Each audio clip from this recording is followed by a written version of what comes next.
오늘의 주요 뉴스입니다. 승계 문제와 관련해 대국민 사과한 이재용 삼성전자 부회장이 대한민국 국격에 어울리는 새로운 삼성을 만들겠다고 밝혔습니다.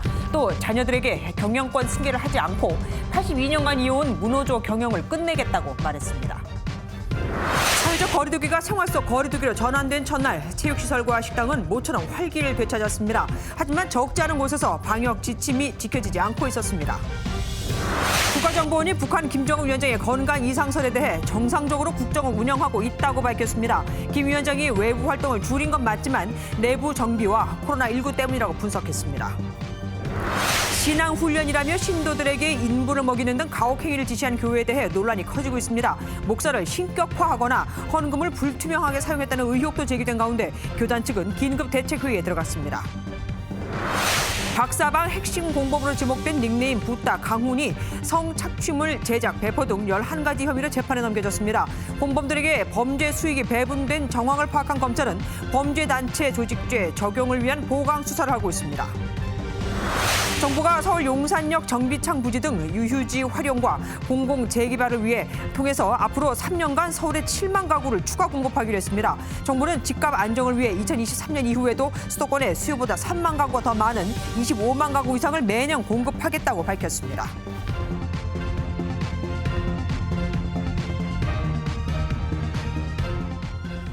이재용 삼성전자 부회장이 경영권 승계 과정에서 빚어진 각종 의혹에 대해 국민 앞에 고개를 숙였습니다.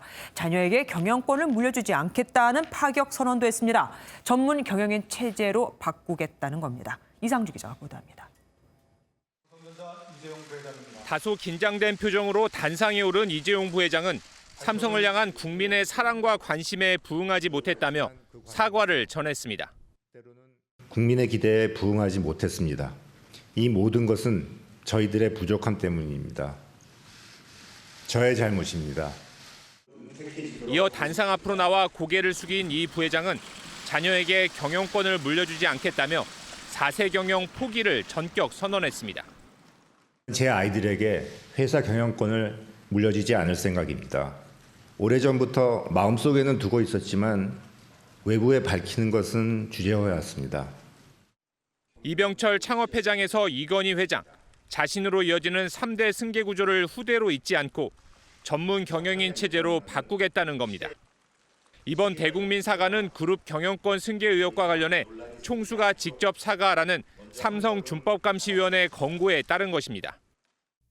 삼성 총수로는 이병철 창업주가 사카린 밀수 사건으로, 이건희 회장이 차명계좌 의혹으로 국민 앞에 고개를 숙였고 이재용 부회장도 메르스 사태 때 대국민 사과를 한 바 있습니다. MBN 뉴스 이상주입니다. 삼성은 82년 동안 문호조 경영을 해온 것으로 유명하죠. 이재용 부회장은 더 이상 문호조 경영이라는 말이 나오지 않게 하겠다며 노동 3권을 보장하겠다고도 밝혔습니다. 삼성그룹 임직원이 50만 명 정도 되는데 거대 노조가 나온다면 양대 노총에 버금가게 됩니다. 신용식 기자가 보도합니다.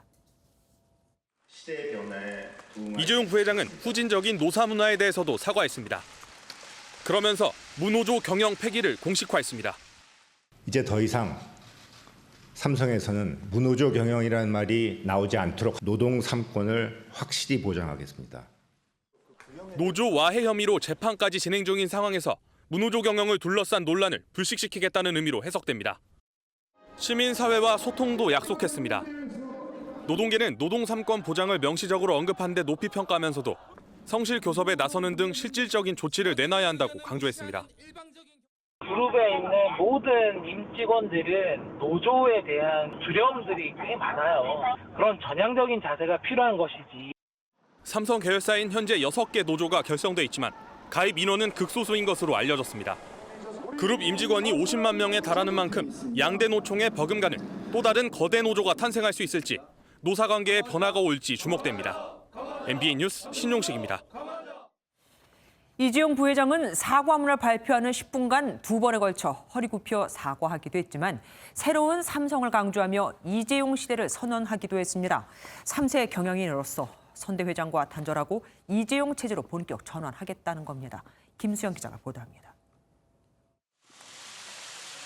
메르스 사태 이후 두 번째 국민 앞에 고개를 숙인 이재용 부회장. 당시는 삼성병원의 문제였지만 이번엔 자신의 문제라는 점에서 무게감이 달랐습니다. 이 부회장은 10분간 담담히 입장문을 읽으며 두 차례 90도로 허리를 숙이기도 했습니다. 이번 대국민 사과는 코로나19와 국정농단 재판 등으로 삼성이 전례 없는 위기를 겪는 상황에서 전격적으로 이뤄졌습니다. 이재용 부회장의 뉴 삼성 선언이 나온 배경입니다.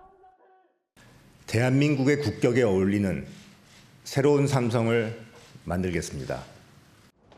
재계에서는 이병철 선대회장의 도쿄 선언, 이건희 회장의 신경영 선언에 이은 이재용 부회장의 뉴 삼성 선언으로 평가했습니다.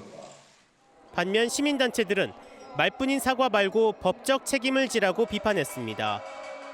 삼성은 지금까지 사과를 많이 해왔습니다. 하지만 사과만 했지 제대로 삼성이 바뀌지는 않았습니다.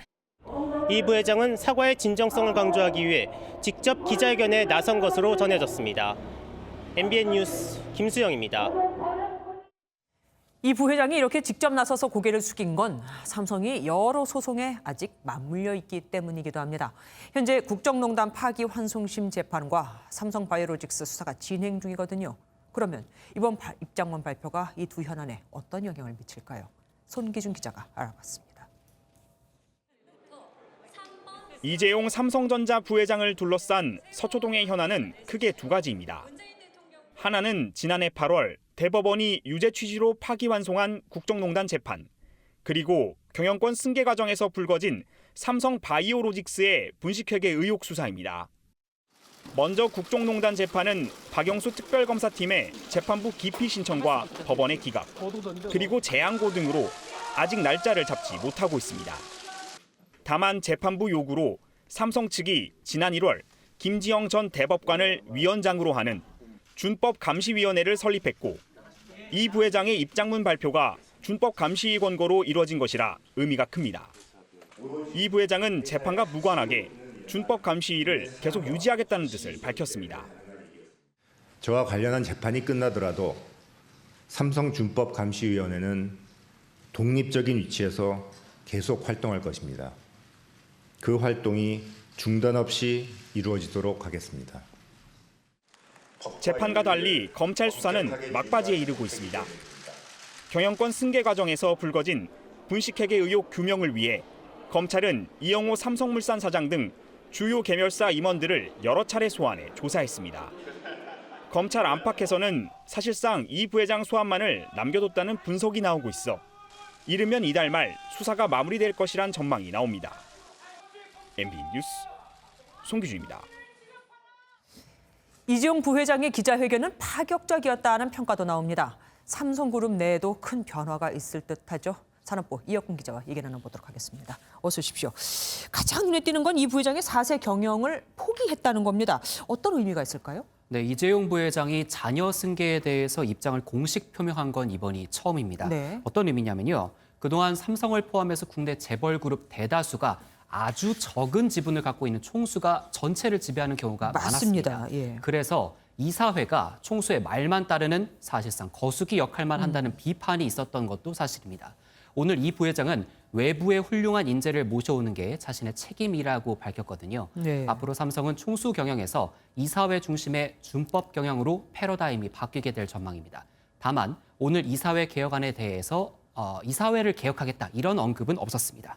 그럼 앞으로 삼성은 누가 경영을 하게 됩니까? 네, 흔히 CEO라고 많이 부르죠. 전문 경영인이라는 의미인데요. 그 CEO의 권한이 강화될 것으로 보입니다. 지금도 물론 각 계열사마다 CEO가 있습니다. 하지만 CEO 임명을 사실상 총수가 하는데 앞으로 이사회에서 투명하게 실적을 따져서 임명을 하게 됩니다. 기존에는 뭐 회장실이나 비서실에서 계열사 사장들 그냥 낙점할 수 있었었는데 이제 이사회가 명확히 CEO에 대한 선임이나 CEO를 해임할 수 있는 권한을 가지고 있는. 미국이나 유럽 등 서구식 책임 경영 방식이 본격 적용될 것으로 보이고요. 포드나 GM, 스웨덴의 발렌베리 그룹처럼 소유와 경영이 분리된다라는 의미로도 해석이 됩니다.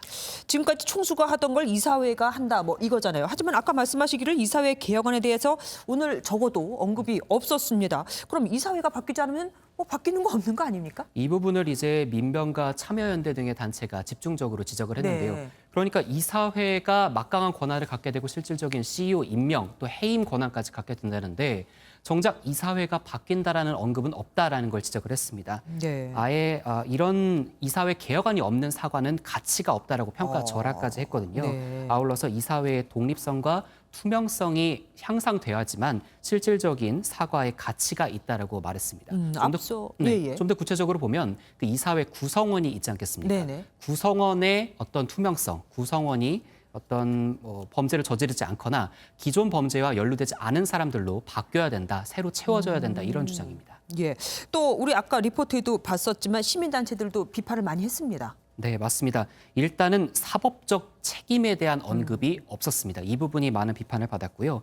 또 12년 전으로 잠깐 거슬러 올라가 보면 그러니까 2008년이 됩니다. 삼성 비자금 조성 의혹과 관련해서 이건희 회장이 총수일가 사퇴를 선언을 했었는데 몇 년 뒤에 2년 뒤였습니다. 위기를 강조하며 지금이 가장 위기다라는 그런 말을 강조하면서 복귀를 했었죠. 맞아요. 오늘 이재용 부회장의 사과문 역시 현재까지는 아직까지 구두 선언에 불과하다는 것, 그리고 실질적인 책임과 변화가 뒤따르는지는 더 지켜봐야 한다는 주장입니다. 또 비판이 나오고 있는 게 그 사과한 시점, 왜 하필 오늘이냐 하는 겁니다. 짚어봐야 될 필요성이 있는데요. 앞선 리포트에서 보신 것처럼 재판과 연결이 돼 있는 부분이 있어서입니다. 네. 물론 삼성준법감시위원회의 권고에 따른 것이 형식적인 표면적인 사실입니다. 네. 그런데 이재용 부회장이 파기환송심 재판을 앞두고 있잖아요. 네. 그래서 양형 사유로 삼으려는 거 아니냐, 그러니까 형을 줄이려는 사유로 삼으려는 거 아니냐 이런 비판이 나오고 있습니다. 실제로 박영수 특검이 정준영 판사가 지금 재판장이거든요. 이 판사가 재판을 삼성에 유리하도록 편향적으로 하고 있다면서 재판장을 좀 바꿔달라, 나 피하겠다 이렇게 기피 신청을 내기도 했습니다. 네. 준법감시위를 주문했던 사람이 바로 정 판사인데 법원이 주문했던 겁니다. 그렇죠. 만들어 보라고요. 만약에 대법원이 재판부를 바꾸지 않는다면 삼성은 법원의 주문을 충실히 따른 만큼 양형에서 참작이 될 것으로 보이고요. 네. 반대로 재판장이 바뀌면 이전 재판이 편파적으로 진행이 됐다는 점을 대법원이 인정하게 돼서 재판이 다시 원점으로 돌아갈 것으로 보입니다. 준법감시위와 특검의 입장도 참 궁금합니다. 준법감시위는 내일 당장 회의를 엽니다. 내일 오후 2시에 정례 회의를 열 예정이고요. 여기에 위원들이 모여서 삼성의 사과에 대해서 이재용 부회장의 사과문에 대해서 꼼꼼하게 따져볼 예정입니다. 특검은 재판장 기피 신청을 낸 상황에 이 부회장의 사과에 대해 언급하는 건 부적절하다면서 말을 아꼈습니다. 오늘 이 부회장이 한 사과문은 직접 썼다고 하더라고요. 진정성 있는 실천도 뒤따를지 지켜봐야겠습니다. 오늘 말씀 감사합니다. 다음 소식입니다. 오늘부터 체육시설과 박물관이 부분적으로 재개관했습니다. 주로 동물원이나 야영장 등 사람이 멀리 떨어져 있을 수 있는 곳들 위주였죠. 시간당 관람 인원을 제한하거나 사전 예약을 받아 거리 두기가 가능하게 했습니다. 생활 방역 첫날 모습, 조희로 기자가 담아왔습니다. 오랜만에 만나는 푸른 운동장. 아이들은 마냥 신이 났습니다. 운동하고 싶었지? 방심은 금물. 입장 전 마스크와 손소독제는 필수입니다. 36도 2도입니다. 이렇게 체온을 재고 연락처를 적어야만 체육시설을 이용할 수 있습니다. 축구를 계속 하고 싶은데 못하니까 되게 아쉬웠어요. 축구 선수가 되려면 코로나도 이겨내야 된다 생각해가지고. 동물들도 모처럼 나들이객을 만났습니다. 하지만 예전보다 거리는 멀리, 관람객들은 모두 마스크를 썼습니다. 동물원이 또 넓어서 2m씩 그 간격 유지하는 그 사회적 거리 두기가 좀 유지가 되는 것 같아서 좀 안심할 수 있었습니다. 굳게 닫혔던 박물관도 문을 활짝 열었습니다. 몸과 마음을 밝고 맑게 해주는 문화생활, 오아시스가 따로 없습니다. 3, 4개월 된 것 같습니다. 네. 사전 예약제로 관람객을 맞은 미술관에는 오늘 하루에만 600여 명이 달려왔습니다. 생활방역 첫날, 시민들은 설렘과 조심스러움 속에 1일째 하루를 보냈습니다. MBN 뉴스 조희로입니다. 식당과 백화점 등에도 모처럼 사람이 몰렸습니다. 거리도 활기를 되찾았고 텅텅 비었던 영화관도 왁자지껄했죠. 침체됐던 소비 심리가 본격적으로 살아날까요? 서영수 기자입니다. 생활 속 거리두기 첫날 도심 식당 갑니다. 패스트푸드 매장은 손님들로 가득 찼고 카페 야외 테라스에도 빈자리가 없습니다. 사회적 거리두기로 지난 2달 동안 매출이 뚝 끊겼던 상인들은 되돌아온 손님들이 반갑기만 합니다. 4월 달에보다는 매출이 그래도 2배 이상은 뛰었으니까 정부에서 지원해주는 금액도 있으니까 아무래도 좀 소비자들이 많이 쓰시는 것 같아서. 공공시설 재개장으로 입점 매장들도 오랜만에 문을 열고 활기를 되찾았습니다. 개관에 맞춰서 저희 뮤지엄샵도 활짝 다시 열게 되었습니다. 다시 손님을 맞이할 생각을 하니 굉장히 설레기도 하고. 하루 평균 관객이 3만 명대까지 떨어졌던 극장가에는 황금 연휴 기간 하루 10만 명 이상의 관객이 몰리기도 했습니다. 유통업계는 황금 연휴로 탄력을 받은 데 이어 생활 방역 전환에 따라 본격적으로 소비 심리가 살아날 것으로 기대하고 있습니다. 다만 매장 내 확진자가 발생하거나 재유행하면 더 큰 피해를 입을 수 있는 만큼 발열 검사 등 기존 방역 대책은 계속 유지할 방침입니다. MBN 뉴스 서영수입니다. 하지만 곳곳에서 위험해 보이는 모습도 자주 목격이 됐습니다. 화장품 매장에선 여러 사람이 쓸 수 있는 견본 테스트 코너가 운영되고 있었고 마트 시식 코너엔 사람이 몰렸습니다. 정부에서 31개 분야에 대한 세부 지침을 내놨지만 사실 익숙하지도 않고 권고사항이다 보니 잘 지켜지지도 않습니다. 강대엽 기자가 돌아왔습니다. 오늘부터 생활 속 거리두기가 시작되면서 동물원과 야영장 등 비교적 전염 가능성이 낮은 것부터 개방되는데요. 방역 지침이 잘 준수되고 있는지 한번 둘러봤습니다. 방역 수칙이 지켜지지 않는 곳은 심심치 않게 눈에 띄었습니다. 화장품 매장에 가봤습니다. 불특정 다수가 이용하는 화장품 테스트는 그대로입니다. 제 손에 발라보면 되나요? 네, 테스터 이렇게 보시면 되시고요. 운영 중단을 권고받은 시식 코너도 전과 마찬가지입니다. 이거 시식할 수 있어요? 간장 삶아서 이렇게 좀 맛있어요. 당장은 말 그대로 권고사항이다 보니 벌어지는 일입니다. 방역당국은 생활방역 시행 후 나타나는 문제점을 파악해 보완하겠다는 방침입니다. 그러면서도 대규모 인원이 밀집하는 지역 축제 재개는 시기상조라고 덧붙였습니다. MBN 뉴스 강대엽입니다. 대구는 생활 속 거리두기를 계속하기로 했습니다. 알 수 없는 지역 감염이 아직 종종 발생하고 있거든요. 그래서일까요? 권영진 대구시장이 마스크를 안 쓰면 벌금 300만 원을 매기겠다고. 교육부 발표와 달리 대구는 등교 시점을 조정하겠다고 해 시민들이 헛갈려하고 있습니다. 시무영 기자입니다. 권영진 대구시장은 오는 13일부터 대중교통을 탈 때 마스크를 안 쓰면 최고 300만 원의 벌금을 물리기로 했습니다. 시민들은 취지를 이해한다면서도 강압적이지 않느냐는 반응입니다. 사회적 거리를 잘 유지하고 있었는데 거기에 따라 너무 강압적으로 벌금 300만 원은 좀 저희 대구 시민들에게 좀 무리한 거지 않을까, 요구지 않을까. 지금 아직 코로나가 완전히 끝난 게 아니기 때문에 어느 정도 벌금을 하는 건 찬성이지만은 조금 과하지 않나 싶습니다. 권영진 시장이 학교의 등교 시점을 교육부 방침과 달리 조정하기로 한 것도 도마에 올랐습니다. 교육청과의 협의도 없었습니다. 교육부가 이렇게 했는 거기 때문에 그걸 따를 수밖에 없는 상황이고 만약에 다르게 한다면 또 교육부하고 협의를 해야 되거든요. 신천지교회 늑장 대처와 간호사 수당 미지급 등으로 곤욕을 치른 권영진 대구시장. 시민의식과 동떨어진 대책으로 비판을 자초하고 있습니다. MBN 뉴스 심우영입니다. 신앙훈련이라며 신도에게 인분을 먹이는 등 가혹 행위를 지시했다는 교회를 두고 논란이 커지고 있습니다. 실제 기독교에서는 있을 수 없는 목사 자체를 신격화하거나 헌금을 불투명하게 사용했다는 의혹까지 제기됐거든요. 교단 측은 긴급 대책회의에 들어갔습니다. 손하늘 기자입니다. 가학적 신앙훈련으로 논란이 된 교회의 내부 행사입니다. 분무를 하던 여성들이 품 안에서 무언가를 꺼내더니 펼쳐듭니다.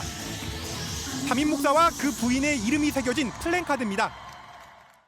목사가 구워주는 고기를 먹기 위해 줄을 서기도 했습니다. 구웠던 그 고기를 그냥 허공에 던지는 경우가 있었습니다. 던지는 고기를 어떤 나이 드신 자매님께서 땅바닥에 떨어진 거를 썰어서 맛있게 드셨. 교인들은 목사가 사실상 신격화됐다고 말합니다. 자기는 예수님을 60% 닮았다, 80% 닮았다. 성도들은 신으로 생각을 하고 있고 저 사람은 신이 아니라 인간이다 이렇게 얘기하는 사람들은 징계를 받는. 불투명한 헌금 사용도 논란입니다. 경남에 땅을 사면서 목사 개인이나 목사가 대표로 있는 법인이 소유하도록 했고 이곳에 위장 전입을 하라고 유도했다는 의혹이 제기된 겁니다. 수시로 헌금을 내라는 광고가 이어졌지만 정작 교인들은 사용처를 몰랐다고 합니다. 투명하게 공개하지 않고 특히 매년 이루어진 결산보고 역시 세부 항목들을 모두 배제하고. 교회 담임 목사가 취재진의 연락을 받지 않고 있는 가운데 이곳 교회에도 이 목사에게 보낸 우편물이 목사가 부재 중이라 전달이 안 됐다는 안내문이 붙어 있습니다. 교회가 속한 장로회 지역 노회는 긴급 대책 회의에 들어갔습니다. 이것이 과연 성경에 그러한가 질문하고 탐구하는 일들이 필요한 것이죠. 반인권적인 일들이 일어나면서도 논란이 갈수록 커지자 해당 교회는 사과문과 함께 신앙훈련엔 강제성이 없었고 목사의 말에 복종하도록 세뇌하지도 않았다고 밝혔습니다. 또 교회에 필요한 부동산을 구입하는 과정에서 부득이하게 농업법인을 만들어 땅을 사들인 거라고 해명했습니다. MBN 뉴스 손하늘입니다. 성폭행을 하려던 남성의 혀를 깨물었다가 중상해죄로 되레 옥살이를 한 여성이 있습니다. 정당 방위를 인정받기는커녕 가해자보다 더 큰 처벌을 받았었는데 가해자는 강간미수 혐의는 빠진 채 특수 주거 침입으로만 처벌을 받았거든요. 이 여성이 56년 만에 법원에 재심을 청구했습니다. 박상호 기자입니다. 사건 당시 18살이던 최말자 씨가 재심 청구서를 들고 56년 만에 다시 법원으로 향합니다. 지난 1964년 5월 6일 최 씨는 성폭행하려는 남성의 혀를 깨물었고 남성의 혀가 1.5cm 정도 잘렸습니다. 당시 검찰은 최 씨에게 중상해죄를 적용해 가해자와 같이 재판에 넘겼습니다. 가해자에게는 강간미수 혐의를 적용하지도 않았습니다. 저 억울함을 풀고 정당방위가 되어서 무죄를 원합니다. 피해자가 가해자가 되고 가해자로서 법에도 보호를 못 받고. 최 씨는 재판을 받으며 6개월간 옥살이를 한 뒤에야 징역 10월에 집행유예 2년을 선고받았습니다. 피해자는 검찰과 법원에서 가해자와 결혼하면 봐주겠다는 지독한 회유와 강압에 시달렸으나 굴복하지 않았습니다. 대신 그 결과는 혹독했습니다. 이제 관심은 재심 개시 여부입니다. 최 씨는 56년 만에 다시 법원의 판단을 기다리고 있습니다. MBN 뉴스 박상호입니다. 귀가하던 여성을 지하철역에서부터 따라가 성범죄를 저지르던 남성이 구속됐습니다. 범행을 저지르던 곳은 여성 안심 귀갓길 근처였습니다. CCTV나 비상벨 등 방범시설이 설치돼 있는 곳이었는데도 전혀 개의치 않은 겁니다. 홍지호 기자가 단독 보도합니다. 늦은 밤 한 남성이 골목을 빠져나와 주차장 쪽으로 걸어옵니다. 잠시 뒤 넘어질 뻔하며 황급히 달아나더니 얼마 후 경찰차가 도착합니다. 지난달 30일 성범죄를 시도하던 남성이 저항하는 여성에 놀라 도망가는 모습입니다. 신고를 받고 주변을 수색하던 경찰은 이곳 주차장으로 돌아온 남성을 체포했습니다. 범행 장소는 야간에 인적이 드물어 여성 안심 귀갓길로 지정된 인근이었습니다. CCTV나 비상벨 등 방범시설을 설치해 귀갓길 안전을 돕는 길이었는데도 범행을 저지른 겁니다. 경찰 조사 결과 남성은 당시 술에 취해 있었는데 피해 여성을 인근 지하철역에서부터 따라간 것으로 알려졌습니다. 피해 여성이 강하게 저항하면서 범행은 미수에 그쳤고 이 과정에서 여성은 작은 부상을 입었습니다. 경찰은 남성을 강간 상해 혐의로 구속했습니다. MBN 뉴스 홍지호입니다. 남의 집에 마음대로 들어가서 술판을 벌인 상식적으로도 도저히 이해가 되지 않는 일을 그것도 상습적으로 해온 노숙인들이 붙잡혔습니다. 이미 10번 넘게 신고가 들어왔지만 노숙인이 거주지가 일정치 않죠. 입원해야 잡을 수 있었습니다. 아이들에게도 위협적이었다고 합니다. 박은채 기자가 단독 보도합니다. 어두운 밤 주택가 골목 사이를 순찰차가 지나갑니다. 90대 여성의 집에 노숙인 2명이 술판을 벌이고 있다는 신고를 받고 경찰이 출동하는 모습입니다. 노숙인들은 2달 전부터 할머니의 집을 수시로 들락거렸던 것으로 알려졌습니다. 그때마다 할머니는 나가달라고 요청을 했지만 소용이 없었고 결국 이번에 경찰에 붙잡힌 겁니다. 그렇게 청가시게 해, 술 먹고. 문 열어주라고 소리 지르는 것 같아. 이들은 할머니 집뿐만 아니라 동네 거리에서도 수시로 모여 술을 마시는 것으로 파악됐습니다. 노숙인들은 이곳 놀이터에서 술판을 벌였고 화장실 대신 주변 아무 곳에서나 볼일을 보기도 했습니다. 어른들은 물론 아이들까지 공포를 느낄 정도였습니다. 어저께 낮에는 저기 화장실 뒤에서 술 먹으면서 저한테 얘기 걸고 계속 쳐다보고. 서울 강북경찰서는 노숙인 2명을 주거침입 혐의로 입건하고 다른 혐의가 있는지도 조사하고 있습니다. MBN 뉴스 박은채입니다. 라임 사태의 몸통으로 지목된 김봉현 전 스타모빌리티 회장의 숨겨놓은 현금 다발 55억 원이 압수됐습니다. 김 전 회장의 소지품에서 열쇠가 나왔거든요. 그게 물품 보관소, 이 돈이 들어있는 곳의 열쇠였습니다. 김영 기자입니다. 김봉현 전 스타모빌리티 회장이 빼돌렸다고 추정되는 금액은 스타모빌리티 517억 원, 수원여객 241억 원 등입니다. 김봉현 전 회장을 체포해 수사해온 경찰이 숨겨진 현금 다발 55억 원을 압수했습니다. 김 전 회장은 구속 수사 과정에서 서울에 있는 개인 금고 위치를 털어놓은 것으로 전해졌습니다.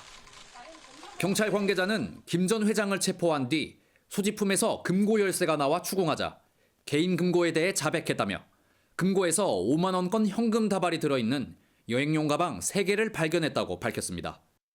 돈의 출처에 대해 김 전 회장은 재양 군인의 상조회와 관련된 돈이라고 주장하는 것으로 전해졌습니다. 김 전 회장은 해당 상조회를 인수한 뒤 고객 예탁금 300억 원을 빼돌린 혐의도 받고 있습니다. 수사당국은 김 전 회장으로부터 수원여객을 인수한 곳이 라임 측에서 인수자금을 빌린 점을 파악하고 수원여객 횡령 사건이 라임 사태와 관련된 것으로 보고 있습니다. MBN 뉴스 김현입니다. 검찰이 조주빈의 오른팔인 붓다 강훈을 재판에 넘겼는데 조주빈과 강훈이 판사와 비서를 사칭해 윤장현 전 광주시장에게서 1,000만 원을 뜯어낸 사실이 새롭게 드러났습니다. 이번에도 범죄단체 조직죄는 빠졌지만 조주빈이 공범들에게 범죄 수익을 나눠준 정황이 포착돼 검찰이 보강 수사를 벌이고 있습니다. 민지숙 기자입니다. 박사방 공동 운영자로 조주빈의 오른팔로 불리는 붓다 강훈이 재판에 넘겨졌습니다. 검찰은 강훈이 박사방 개설 초기부터 성착취물 제작을 요구하고 박사방 관리와 수익금 인출 등 2인자 역할을 맡아왔다고 봤습니다. 기소된 11가지 혐의에는 조주빈과 함께 판사 비서를 사칭해 윤장현 전 광주시장에게서 1,000만 원을 가로챈 혐의도 포함됐습니다. 하지만 지난 조주빈 때와 마찬가지로 이번에도 범죄단체 조직죄는 빠졌습니다. 검찰은 조주빈이 강훈을 비롯한 공범들에게 범죄 수익을 배분한 정황을 어느 정도 파악했다고 밝혔습니다. 여기에는 금전적인 이익뿐 아니라 특정 영상물에 대한 접근권 등 유무형의 편익도 나눠준 것으로 드러났다고 설명했습니다. 앞서 검찰은 박사방 운영에 깊이 관여한 13명을 범죄단체 조직 혐의로 23명은 범죄단체 가입과 활동 혐의로 모두 36명을 입건했습니다. 검찰은 박사방에 돈을 입금했다는 사실만으로 조직죄가 적용되지는 않지만 기여도에 따라 판단이 달라질 수 있다고 설명했습니다.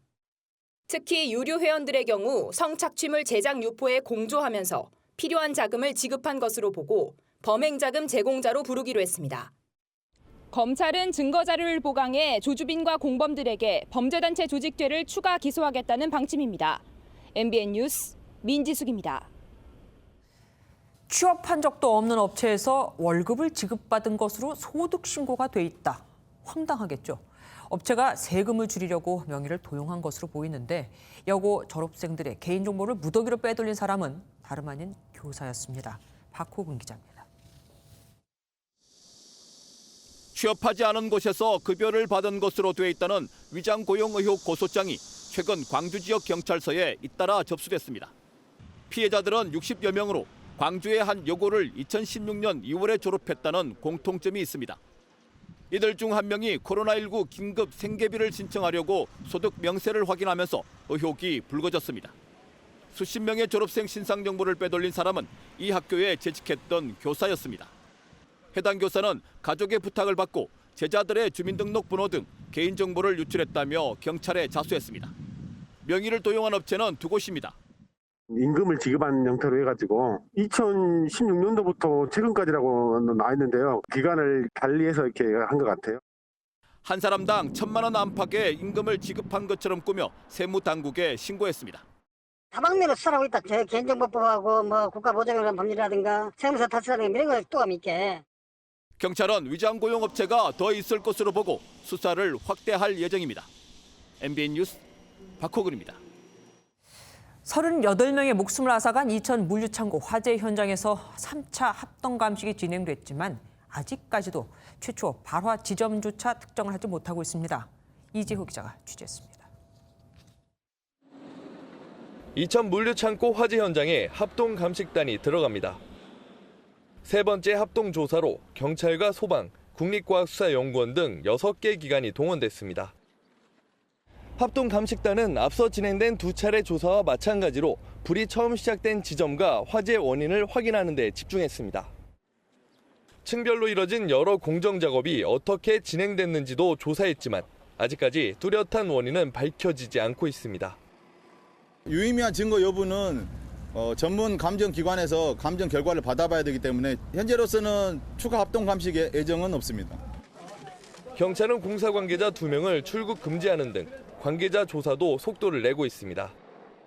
당시 작업자 등을 상대로 우레탄 폼 작업과 용접 작업이 어떻게 진행됐는지를 확인 중입니다. 고용노동부는 이번 참사와 관련해 해당 시공사를 상대로 2주간 특별 감독을 하기로 했습니다. MBN 뉴스 이조입니다. 자가격리 위반자들에겐 즉각 그 위치를 파악할 수 있는 안심 밴드를 착용시킨다고 했었죠. 대구와 부산에서 첫 적용 사례가 나왔습니다. 이수아 기자입니다. 대구와 부산에서 자가격리자들이 격리지를 이탈하는 일이 벌어졌습니다. 지난달 말 예고한 대로 방역당국은 이들에게 안심밴드를 강제 착용시켰습니다. 대구에서는 전처가 운영하는 다방을 찾았다가 전처의 신고로 적발됐고, 부산에서는 인근 중학교를 산책하다가 주민이 신고한 것으로 알려졌습니다. 처음에 밴드 착용을 거부를 했습니다. 그래서 다음 날 이제 시설격리 집행을 하러 갔는데 그때 이제 안심밴드를 착용하고 자가격리를 하겠다 해서 오늘 0시 기준 신규 환자는 모두 2명으로 78일 만에 최저였습니다. 2명 모두 해외 유입입니다. 방역당국의 1일 브리핑은 지난 3월 온라인 질의 방식으로 전환한 지 45일 만에 현장 브리핑으로 전환됐습니다. MBN 뉴스 이수아입니다. 코로나는 중국 우한 연구소에서 유출된 것이라고 주장해온 트럼프 미국 대통령이 이번엔 코로나 바이러스가 어디서 유래했는지 보고서를 내놓겠다고 밝혔습니다. 코로나 초기 대응 실패에 대한 비판 여론을 중국으로 떠넘기려는 것으로 보이는데 미국 내에서도 의견이 엇갈립니다. 김희경 기자입니다. 코로나19에 대한 미흡한 대응으로 비판을 받는 트럼프 미국 대통령이 38일 만에 외부 활동을 재개했습니다. 지난달 말 우한 연구소에서 코로나19가 시작됐다는 증거를 봤다고 주장한 트럼프 대통령은 일정 시간 뒤 관련 보고를 할 것이라고 밝혔습니다. We'll be reporting. There'll be plenty of people ask me that question, and we will be reporting very definitively over a period of time. 그러면서 절대로 일어나지 말았어야 하는 일이 일어났다며 문제가 있었으면 중국은 이를 알려줬어야 했다고 강조했습니다.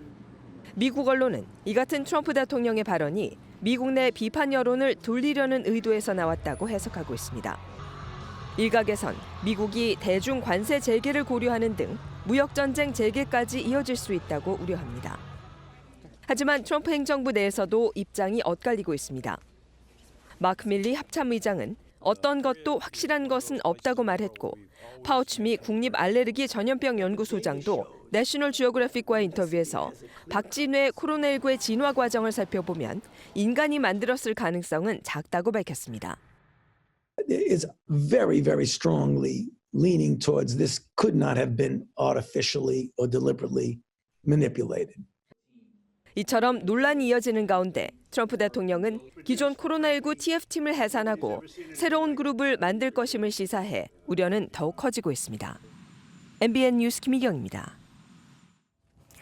마스크를 쓰라는 경비원에게 총을 쏘고 마스크를 쓰라는 상점 직원의 옷에는 코를 닦고 마스크를 쓰라니 백인 우월주의를 상징하는 두건을 쓰고 지금 미국에서 벌어지고 있는 일입니다. 미국에선 아직 확진자도 사망자도 계속 늘고 있죠. 우정환 기자입니다. 마트 안에서 한 남성이 매장 직원에게 다가가더니 직원의 옷으로 코를 닦습니다. 현지 시간으로 지난 2일 미국 미시간주 홀리의 한 마트에서 68살 남성이 직원의 마스크 착용 요구에 거부하며 저지른 행동입니다. 코로나19 행정명령에 따라 미시간주에서는 의무적으로 매장 내에서 마스크를 착용해야 합니다. 홀리 경찰은 남성을 추적해 폭행 혐의로 체포했습니다. This incident isn't necessarily so much about a mask. It's about the assault on the employee. 같은 날 캘리포니아주 산티의 한 마트에서는 한 남성이 흰색 고깔 모양의 두건을 쓰고 활보하는 모습이 포착됐습니다. 인종차별의 상징인 백인 우월주의자 단체, 일명 KKK단 두건입니다. I am stunned.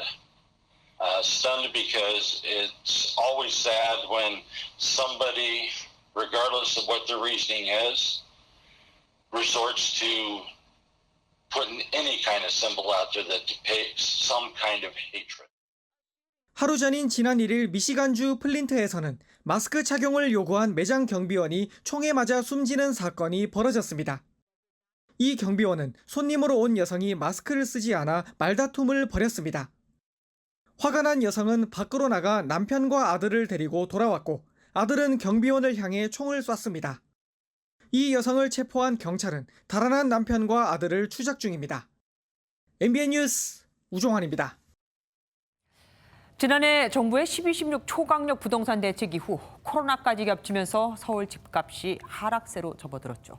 정부가 수도권 공급 확대 방안을 내놓으며 여기에 쐐기박기에 들어갔습니다. 우선 서울 도심에 주택 7만 가구를 지을 수 있는 부지를 2022년까지 확보합니다. 수도권 3기 신도시 30만 가구 건설 계획에 이은 추가 공급 대책이죠. 또 2023년부터 수도권에 실제 수요보다 3만 가구가 많은 25만 가구 이상을 매년 공급하겠다는 계획도 내놨습니다. 그동안 부동산 대책이 나올 때마다 잠깐 주춤했다가 집값이 다시 오르기를 반복했었는데 실수요자들에게 장기적으로 주택이 부족하지 않다는 인식을 심어주겠다는 겁니다. 구체적인 방법도 나왔습니다. 이기종 기자가 알아봤습니다. 서울 용산역 부근 초록이 우거진 부지가 펼쳐져 있습니다. 35만 제곱미터, 축구장 42개 크기의 코레일 정비창 부지로 국제 업무지구 개발이 무산된 뒤 노는 땅입니다. 정부는 이곳에 업무 상업시설을 포함한 주거 복합 개발로 8천 가구의 아파트를 공급할 계획입니다. 서울 한복판에 미니 신도시가 들어서는 셈입니다. 정부는 이곳 외에도 도심 유휴지 18곳에 15,000호의 주택을 짓기로 했습니다. 사업 추진이 늦어지는 재개발 사업에 공공재개발 방식도 도입됩니다. 조합원 갈등 등으로 사업이 지연되고 있는 곳에 LH, SH 등 공공기관이 시행자로 직접 참여해서 사업의 속도와 투명성을 높이고 공공성을 높이는 대신 분양가 상한제 배제, 용적률 상향 등 인센티브를 주는 겁니다. 역세권 민간주택 사업도 공공임대 공급을 전제로 건물을 더 높게 지을 수 있도록 용적률을 완화해 주기로 했습니다. 정부는 이를 통해 2022년까지 서울에 모두 7만 가구의 주택 부지를 추가로 확보해 공급할 계획입니다. 내년부터 입주자 모집이 본격화되는 3기 신도시와 주요 공공택지에는 9천 가구 규모로 사전 청약제를 도입해 조기 분양을 추진합니다. 본청약 1, 2년 전에 먼저 청약하고 당첨자는 본청약까지 자격을 유지하면 됩니다. 정부는 분양 일정이 앞당겨지는 효과로 공급 부족에 대한 실수요자의 불안을 불식시킬 수 있을 것으로 기대하고 있습니다. MBN 뉴스 이기종입니다. 심장질환 시술설 등이 끊이지 않았던 북한 김정은 위원장에 대해 국정원이 정상적으로 국정을 운영하고 있다며 일축했습니다. 김 위원장이 올해 외부 활동을 대폭 줄인 건 맞지만 건강 문제는 아니라는 겁니다. 박유현 기자가 보도합니다. 국회 정보위원회에 참석한 서훈 국가정보원장은 김정은 위원장의 올해 공개 활동 횟수가 역대 최저 수준이라고 설명했습니다. 김 위원장이 올 들어 공개 행보에 나선 횟수는 17회인데 집권 이후 이맘때 평균 50회였던 것에 비하면 66%나 줄었습니다. 국정원은 다만 이게 건강 문제 때문은 아닌 것으로 판단했습니다.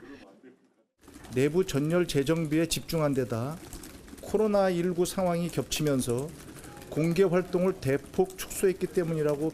국정원은 김정은이 공개 활동을 하지 않는 동안에도 정상적으로 국정 운영을 해왔다고 보고했으며 최근에도 코로나19 방역과 물가 대책, 군기 확립은 물론 외국 정상에 대한 축전 전달까지 직접 챙겼다는 겁니다. 김 위원장의 오른 손목에 새로 생긴 검은색 자국을 근거로 불거진 심장질환 시술설 역시 사실이 아니라고 강조했습니다. 지도자급이 만약에 그런 시술이나 수술을 받았다면 적어도 건강관리를 4, 5주 정도는 해야 되는. 국정원 측은 건강 이상설이 처음 나왔던 지난달 중순부터 여러 경로를 통해 추적했지만 이상 없다는 걸 확인했고 한미 당국이 정보를 공유해왔다고 덧붙였습니다. 한편 북한은 여전히 코로나19 감염자가 한 명도 없다는 입장이지만 국정원은 발병 가능성을 배제할 수 없다고 전했습니다. MBN 뉴스 박영입니다. 북한 평양 인근의 대륙간 탄도미사일 ICBM을 수용할 수 있는 시설이 완공을 앞두고 있다고 미국의 북한 전문 사이트가 밝혔습니다. 이르면 연말에 가동할 수 있다는 전망도 나옵니다. 한성원 기자입니다.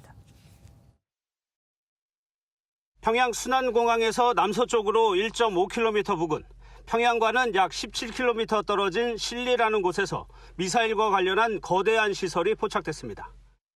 규모는 약 44만 제곱미터, 축구장 61배에 달하는 면적으로 3개의 대형 건물과 지하시설, 가려진 철로 터미널 등이 폭 9에서 10m 도로로 연결돼 있습니다. 미국의 북한 전문 사이트인 분단을 넘어가 처음으로 외부에 공개한 위성사진입니다. 분단을 넘어는 세계 중 중앙에 있는 건물의 천장 고도가 높아 22.5m에 달하는 대륙간 탄도미사일 ICBM을 수용할 수 있다고 분석했습니다. 화성 14호를 발사하기 직전인 2017년 6월 공사가 시작돼 2019년 6월 외관 건물이 완성됐고 이르면 올해 말 가동에 들어갈 것으로 전망했습니다. 일각에서는 난항을 겪고 있는 북미 협상을 겨냥해 의도적으로 노출했을 가능성도 제기되고 있습니다. 순안공항의 어떤 계약협회에 노출시켜놨는데 지금까지 북한이 보여준 미사일 기지뿐만 아니라 생산시설과는 좀 더 다른 모습들이기 때문에. 통일부는 북한의 군사정보를 공개적으로 언급하는 것은 적절하지 않다고 밝혔고 국방부 관계자는 확인해 줄 수 없다면서도 관련 사항을 예의주시하고 있다고 말했습니다. MBN 뉴스 한성원입니다.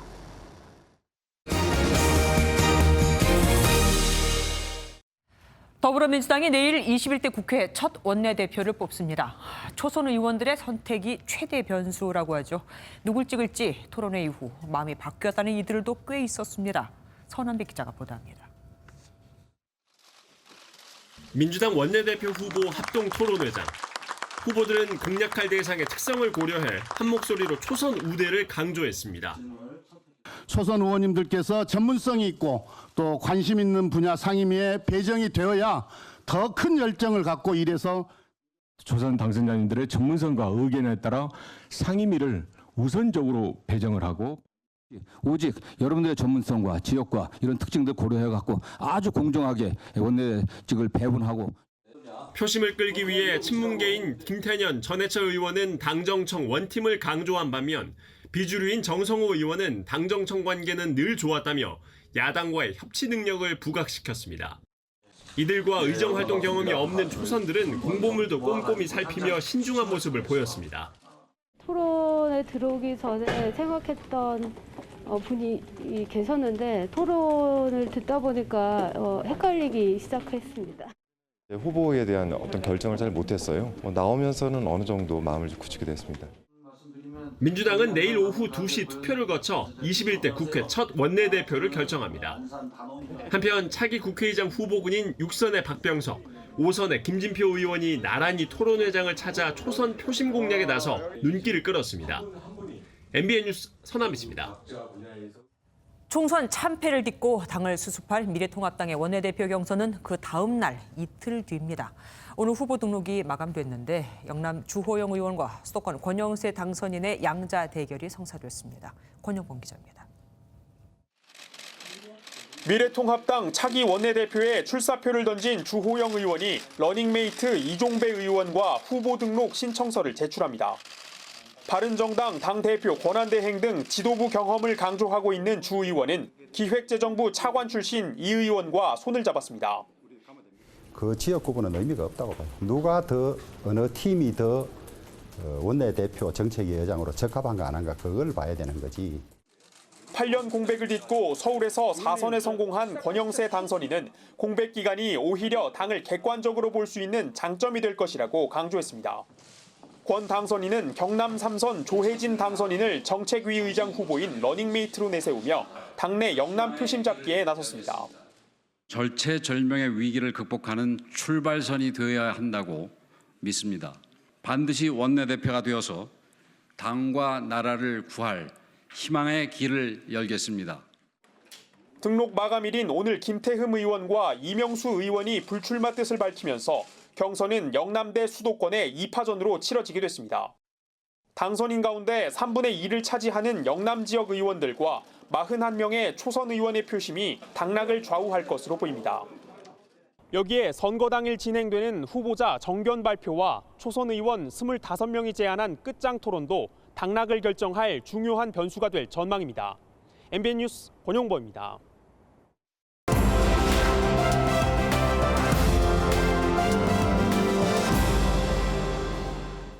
키워드를 살펴보는 오늘의 화제, 픽뉴스 시간입니다. 정치부 전정인 기자 나와 있습니다. 어서 오십시오.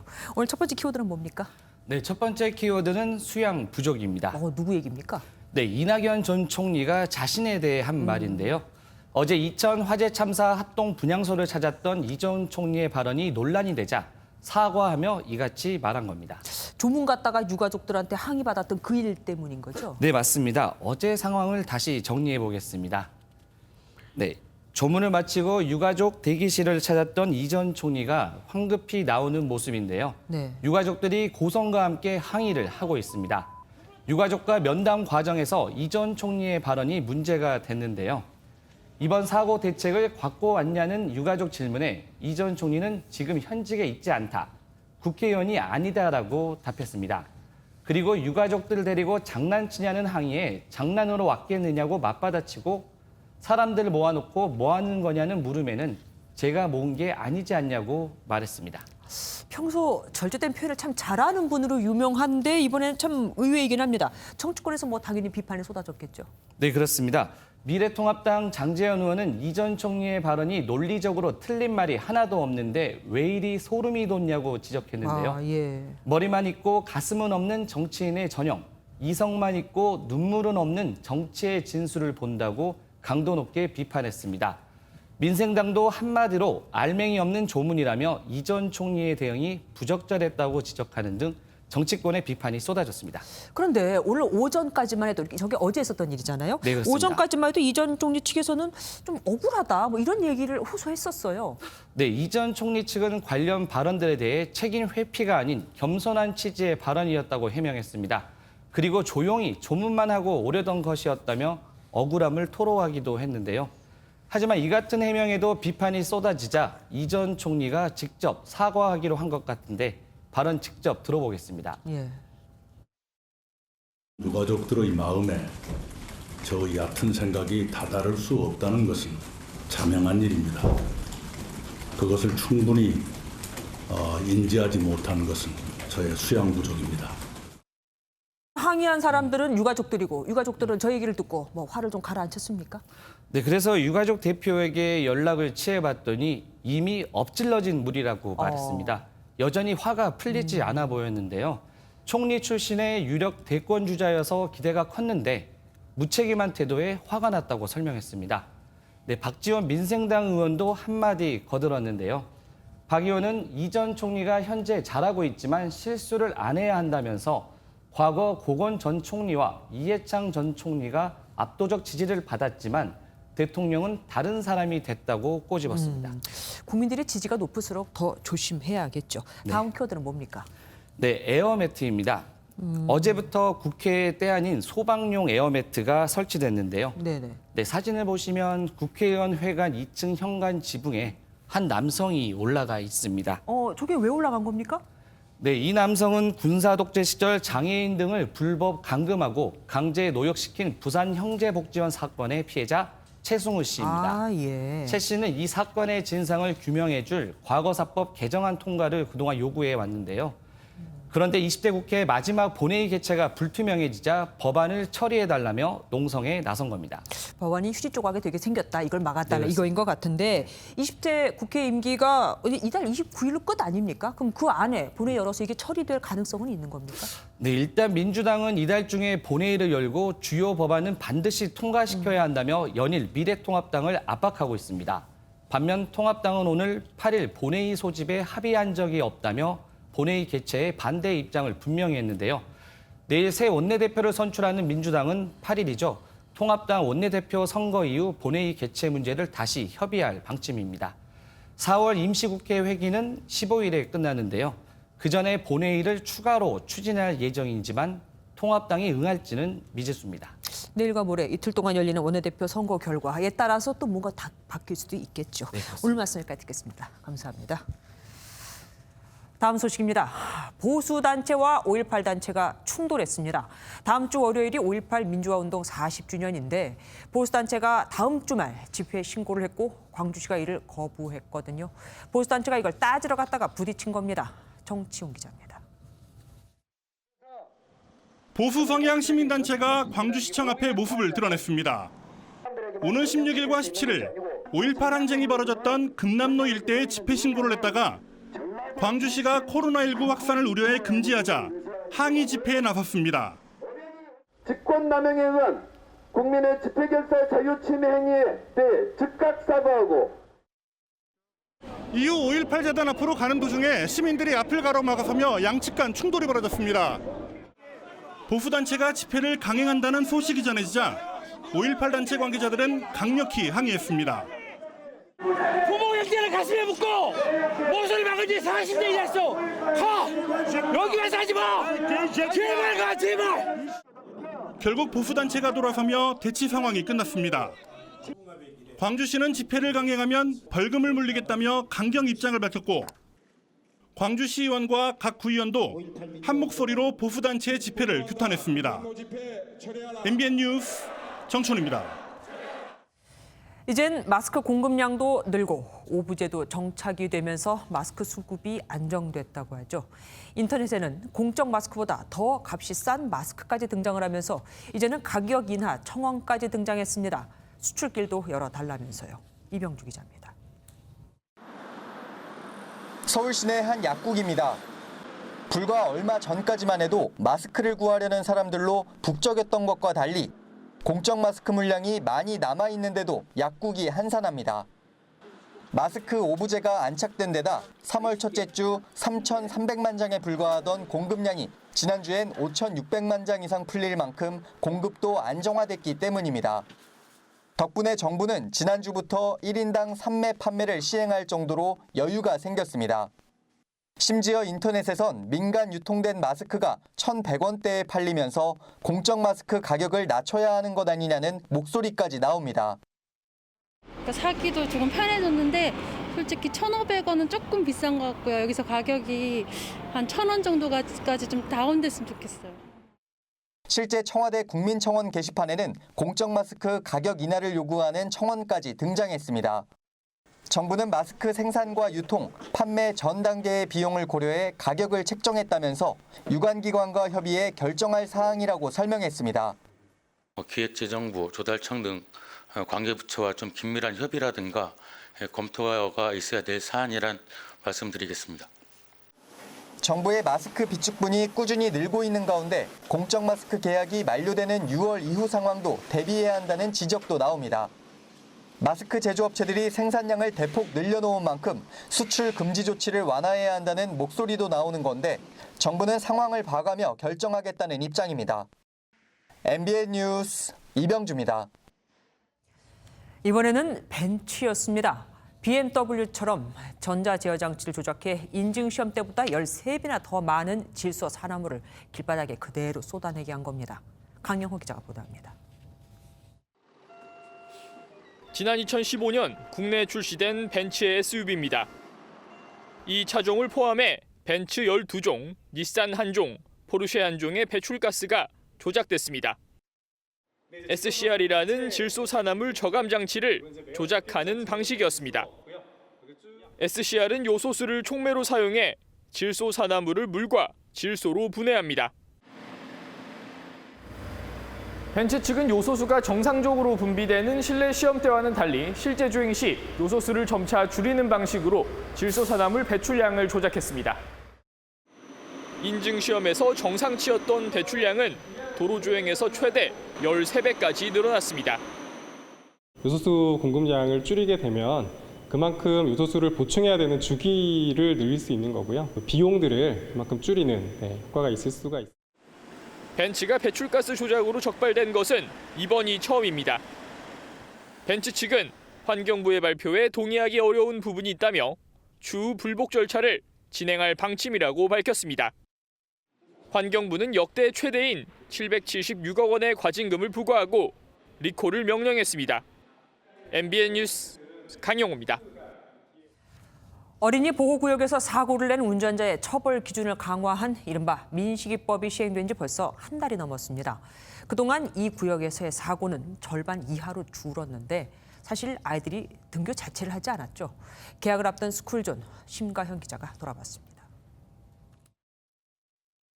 지난해 9월 학교 앞 건널목에서 차에 부딪혀 숨진 초등학생 고 김민식 군 사고를 계기로 도입된 민식이법. 어린이 보호구역 내 안전 의무를 지키지 않다 사고를 낸 운전자는 쌍방과실이더라도 징역형에 준하는 가중처벌을 받게 됩니다.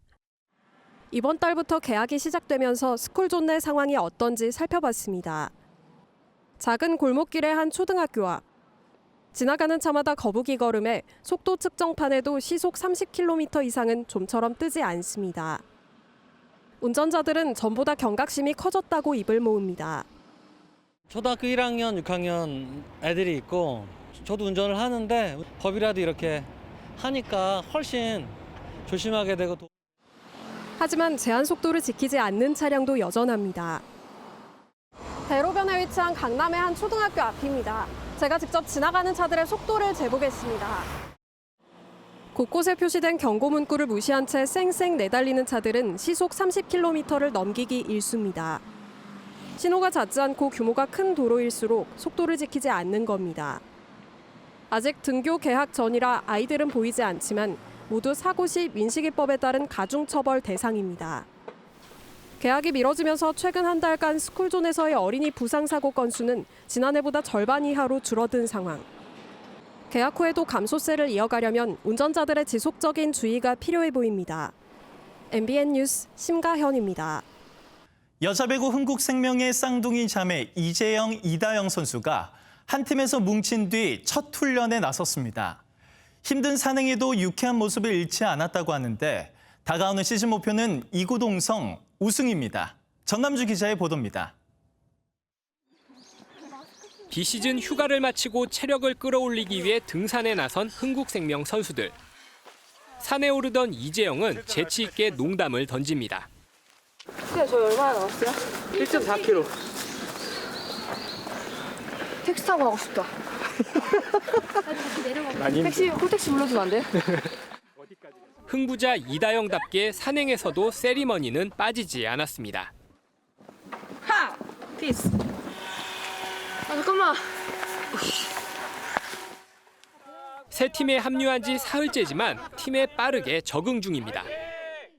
그래서 불편한 점도 없고 어색하지도 않고 걱정 많이 했었는데 걱정했던 거랑 달리 좀 편하다고 해야 되나 팀이?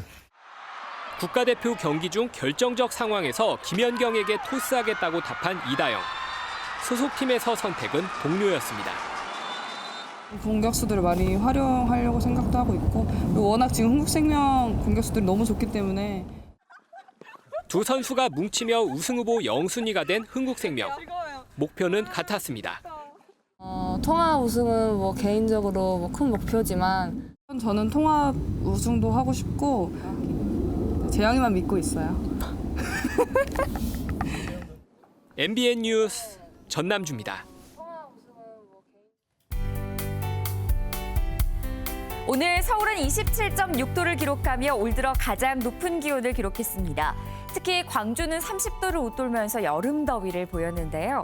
이처럼 내일도 서쪽 지역을 중심으로는 낮 동안 서울 27도, 광주 26도 등으로 오늘과 비슷하게 덥겠고요. 동쪽 지역은 20도 아래로 내려가면서 상대적으로 선선하겠습니다. 경기 북부와 영서 북부, 강원 영동에는 여전히 건조주의보가 내려져 있습니다. 내일까지 대기가 무척 건조하겠고요. 영남 해안과 전남 남해안, 제주를 따라서는 내일과 모레 바람이 강하게 부는 곳이 있겠습니다. 오늘 맑은 가운데 한낮에는 강한 햇볕으로 낮 기온이 크게 올랐습니다. 밤사이 강원 산지를 따라서는 안개가 짙게 끼겠습니다. 낮 기온이 크게 오르는 만큼 일교차도 덩달아 크게 벌어집니다. 서울의 아침 최저 기온은 14도, 춘천은 9도까지 내려가면서 아침과 낮의 기온차가 10도 이상 벌어지겠고요. 남부지방 대구의 한낮 기온은 22도에 머물겠습니다. 동풍의 영향으로 동해안 지방은 내일도 한낮에 20도 아래에 머무는 곳이 많을 것으로 보입니다. 모레인 금요일 밤부터 토요일까지 전국에 비가 내리겠습니다. 날씨였습니다. MBN이 선정한 이 한 장의 사진입니다. 공용 젓가락이 이렇게 중요한 거였네요. 중국에서 실험 결과 공용 젓가락을 쓰지 않고 음식을 나누어 먹으면, 그러니까 개인 젓가락으로 음식을 갖다 먹으면 그렇지 않은 경우보다 남은 음식에 세균이 최대 250배나 더 많이 생기는 것으로 나타났습니다. 우리나라도 이렇게 음식을 나누어 먹는 문화를 갖고 있죠. 주의해야겠습니다. MBN 종합뉴스 여기서 마치겠습니다. 함께해 주신 여러분 고맙습니다.